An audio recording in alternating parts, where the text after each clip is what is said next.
Cali X Boxing 2.0, welcome back. No Fanager Zone. Leave your Fanager talking points at the door. Let's go. Rolly Romero against Barroso for a legit WBA title. No longer the interim. This is for now for the vacant, as Puello has been made the champion of recess. What an unserious sport this is. And look at this unserious guy right here. I will never forgive Tank Davis for making this guy a thing. I'll never forgive Leonard. I'll never forgive Al for making this guy a thing. This was supposed to originally be Rolly versus Puello for the title. Puello popped dirty, which, why in the hell are you taking performance-enhancing drugs to fight Rolly Romero? I'll never know. And by the way, that fight was still up on the PBC schedule a couple days ago because they have a toddler running their website.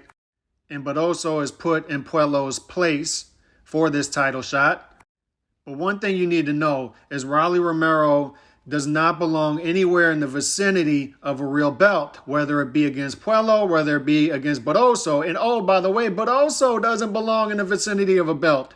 What you have here is a Venezuelan fighter with no quality wins, 40 years old, fighting Rolly Romero, who was somehow in a Tank Davis fight 12 months ago, lost the fight, and somehow goes up a weight class north after losing his last fight and gets in a title fight.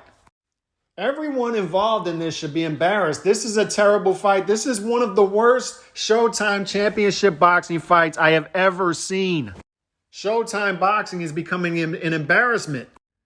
Showbox fights are now Showtime Championship boxing fights.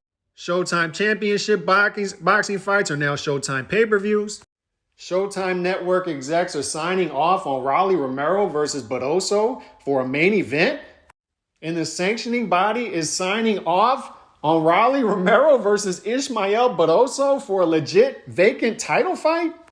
And I'm sure this is all so they can eventually hand Tank a real belt at 140, because don't doubt me on this. The Tank Davis team and the Tank Sexuals are really bothered.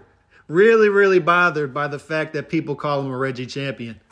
But with these type of fights on Showtime Boxing and Paramount making huge cuts in their budget into streaming and laying off 25% of their staff, expect to see a growing number of three things from Showtime Boxing: inactivity, pay-per-view, and low quality. This is another low quality, low budget main event from Showtime Boxing that very few care of outside of Rolly Romero's family and a handful of Venezuelans, and the power brokers who will benefit from Rolly Romero getting a title at 140 at the expense of boxing fans who have to sit through crap boxing, who continue to subsidize terrible fights. This is a trash main event, one of the worst I've ever seen. Thank you, Al Heyman.